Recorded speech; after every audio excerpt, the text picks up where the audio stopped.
The snow had fallen quietly for days, blanketing the hills, the winding paths, and the rooftops of the little village of Halwyn. It wasn't just winter. It was silence, woven into every crack of every wall. Chimneys whispered smoke into the pale sky, and even the trees seemed to hush their usual creaks in respect. Halwyn was small, just a cluster of homes and a bakery, a schoolhouse, and one winding road that led in and out of the woods. Beyond that, the forest ruled. Vast and old, it wrapped the village like an ancient sentinel, both protector and predator. The villagers had learned long ago, love the woods, but do not trust them. Lenny, however, was different. She was 9. With boots too big and cheeks too red, she was a tangle of questions wrapped in a woolen scarf. She saw wonder where others saw warning. Where the villagers saw trees as threats, she saw them as stories. She'd once said to her grandmother, "I think the forest knows my name." Her grandmother had frowned and replied, "The forest remembers names, but it doesn't always return them." Lenny lived in a modest wooden cottage on the edge of the forest. Her parents were often away, seasonal workers who traveled for the lumber trade. She stayed with her grandmother, a woman carved from weather and prayer, who wore worry like a second skin. Lenny had been told not to go too far, never past the stone arch, never near the creek when it iced, and above all, never stray if the sky turned white too quickly. But Lenny was a dreamer, and dreams don't always listen. That winter was harsher than most.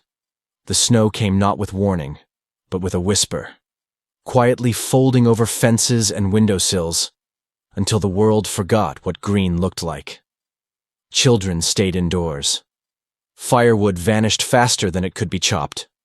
Still, every afternoon, Lenny stood by the window, watching the edge of the trees. "Just for a minute," she'd say to herself. "I'll be back before supper." And on that fateful day, when the snowflakes looked like falling stars and the forest seemed more quiet than usual, Lenny stepped outside. She didn't know it then, but the path she would take that day would not be one she recognized. And that someone, something, had been watching, waiting, not to harm her, but to lead her home. It was just before twilight, when the light hangs golden and the shadows stretch long, that Lenny slipped out the back door. The snow was falling again, not heavy, but soft like sifted flour, dusting her scarf and eyelashes. Her grandmother had dozed off by the fire, and the house was wrapped in the stillness only winter could provide. Lenny didn't mean to wander. She only meant to walk to the creek, toss a few stones, and come back. She'd done it before, dozens of times. The creek was her favorite spot, part mirror, part whisper. But today, the snow had changed things. The path she knew had disappeared beneath a fresh white coat. The old footprints, hers and others, had been erased. Trees that once stood like friends now loomed like strangers. Their branches dripped with silence. She walked farther, thinking she'd gone the right way. The cold kissed her cheeks. Her boots sank deeper. The sound of the creek, usually so clear, was muffled, absent. Then she turned around, and realized she didn't know where she was. A small knot of fear began to twist in her chest. She spun again, trying to retrace her steps. But there were no steps to trace. The snow had swallowed them whole. She shouted once, "Grandma?" Only the wind answered. Twice more, louder. Nothing. The trees didn't care. The forest didn't answer. Lenny's breath came faster. Her mittens were damp. The hem of her coat was soaked. Her heart began to pound in her ears. She wasn't far, she told herself. She just had to keep walking. Find a tree she knew. A rock. A shape. A sound. But the deeper she went, the less she recognized. Every tree wore the same snow. Every shadow looked the same. Her fingers ached. Her legs felt heavy. Still, she walked. Until the sun slipped fully behind the clouds and the gray of dusk took over the white of day. That was when she fell. A hidden root, slick with frost, caught her foot. She tumbled sideways into a drift of snow, her knees striking something hard beneath. She cried out, tried to stand, but her ankle sent a sharp pain through her leg. And then the tears came, hot, fast, and silent. Not because she was hurt, but because she was afraid. Afraid that no one knew where she was. Afraid that she'd broken the promise. "I'll be back before supper." She curled into herself beneath a leaning tree. The snow fell thicker now, clinging to her hair and sleeves. And in that quiet, with the world fading to gray, she whispered, "Please, help." A minute passed, then another. Then, a sound. Not wind, not trees. Footsteps. Heavy. Slow. She held her breath. And then a shape appeared between the trees. Large, loping, covered in frost and fur. A dog. Or what had once been one. Its coat was matted, one ear bent. It looked like it had fought the woods and nearly lost. But its eyes were clear, sharp, focused. Lenny stared. The dog stared back. Then, it stepped forward. And Lenny's fear began to fade. Lenny didn't know whether to run or speak. Her lips were trembling, not just from cold now, but confusion. The dog, large and scarred, stood still under the falling snow. He wasn't growling. He wasn't wagging his tail either. He just stood there, watching.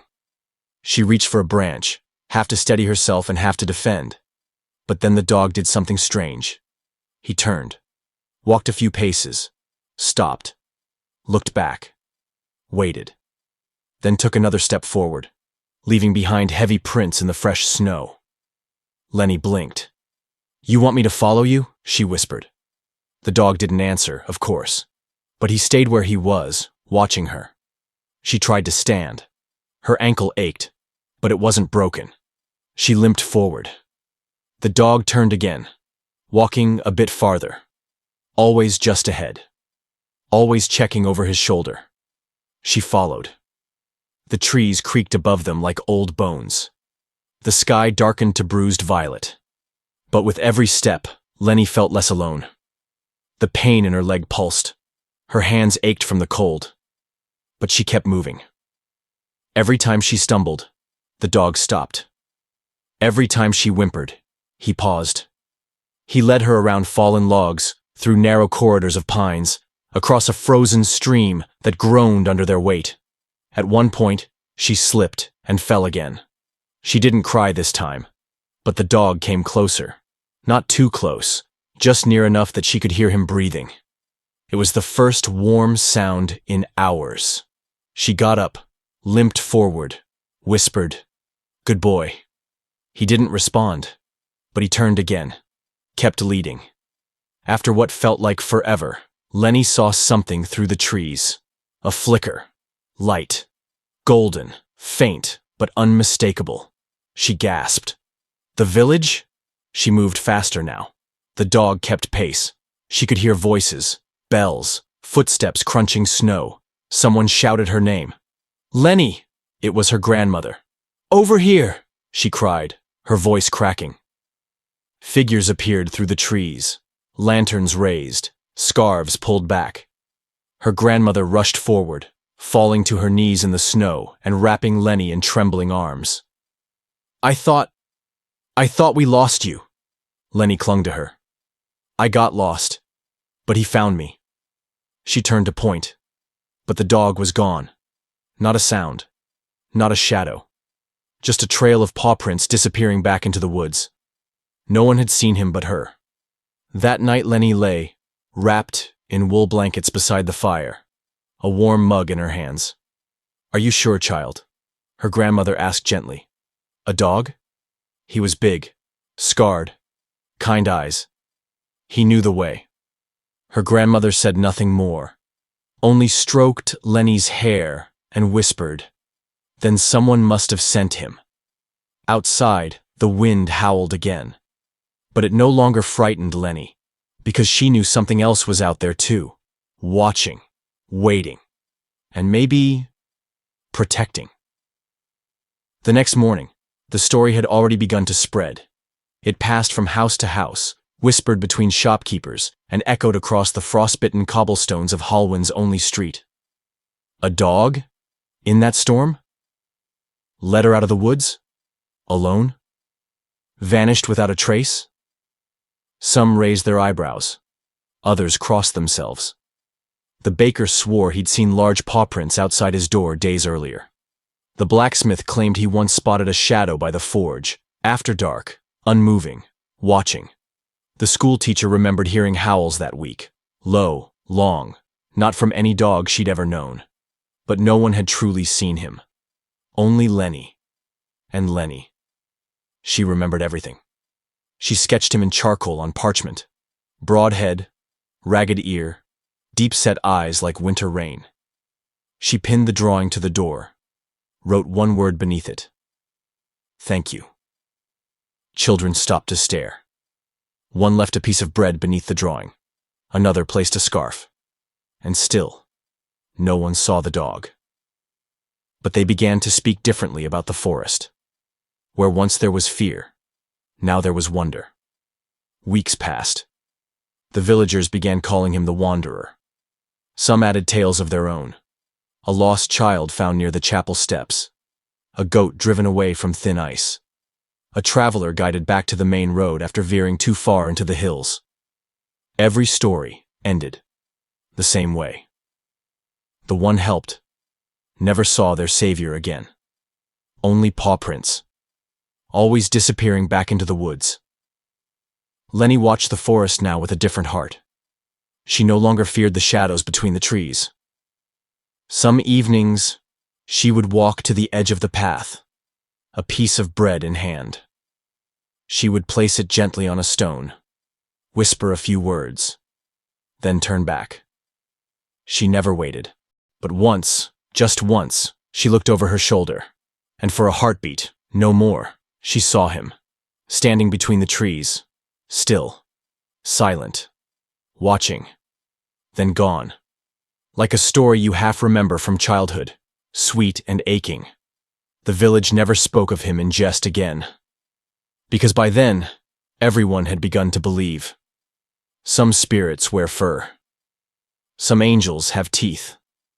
And not all those who walk alone are lost. It was a Sunday morning when the snow began to fall again. Heavier this time, thicker, as if the sky was trying to bury the world in silence.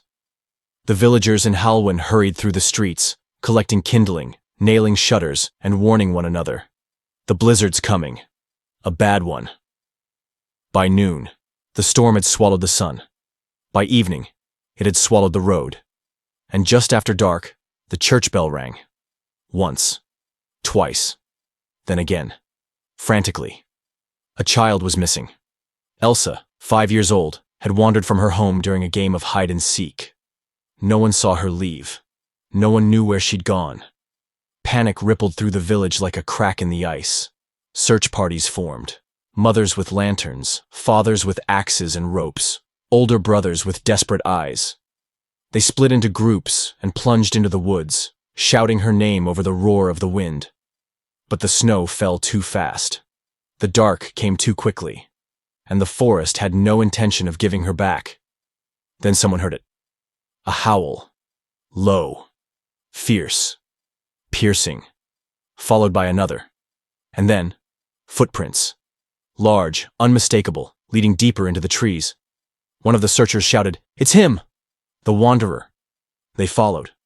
The storm was merciless. Branches cracked above them, and ice bit into skin. But they pressed forward, following the paw prints, hoping, praying. Then, suddenly, they saw it. A patch of red, Elsa's scarf, fluttering from a bush. And beside it a shape. The dog. Curled tightly around the girl's small frame, shielding her from the wind, his body arched like a shelter, unmoving. For a terrifying moment, no one breathed. Then the dog lifted his head. His eyes were wild, but clear, and full of life. Elsa stirred beneath him. Alive. A cry of joy rang out. Blankets were thrown, arms outstretched. But the dog stepped back before they reached him. He gave one final look. At the girl. At the crowd.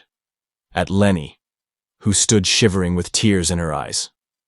Then he turned and walked back into the blizzard. They never saw him again. But Halwyn would never forget. Some said he was a soldier's dog who never stopped protecting. Others whispered he was the forest's spirit, sent to defend the lost. But Lenny knew the truth. He was kindness, in its purest, wildest form. And he had done the unthinkable. He'd saved them all. Not with words, not with fame, but with loyalty, with love, and the courage to walk back into the snow, knowing no one would follow. Spring came slowly to Halwyn, like a tired guest reluctant to cross the threshold. The snow melted in trickles, forming quiet streams through the village paths. Children returned to the fields. Doors were left ajar again. But something had changed.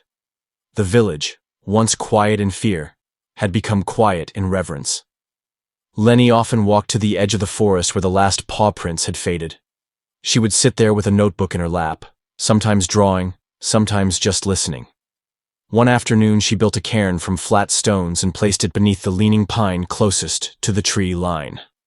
On the center stone she carved a single word: Wanderer.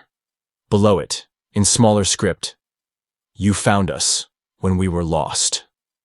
The villagers added to the memorial in their own quiet ways. A red scarf, a wooden toy, a rusted dog tag with no name. No one claimed it. No one questioned it. Stories of the wanderer grew beyond Halwyn. Travelers came, asking to see the forest.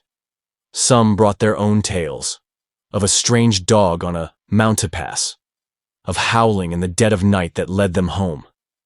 But Lenny knew her truth. The dog wasn't a spirit. He wasn't a legend. He was real. Flesh and breath and memory. He had no master, no collar, no leash, only purpose. And when that purpose was fulfilled, he did not wait to be praised. He left. Because that's what guardians do. They do not stay for the reward. They stay until they're no longer needed. Years passed. Lenny grew. Her drawings became paintings. Her stories became books. One of them, small and bound in blue cloth, sat on the shelf of every home in Halwyn. Its title was simple: The Wanderer, a true story. Children read it under blankets. Parents read it by candlelight. And some nights, when the snow began to fall again, families would gather by the fire and listen to the tale one more time.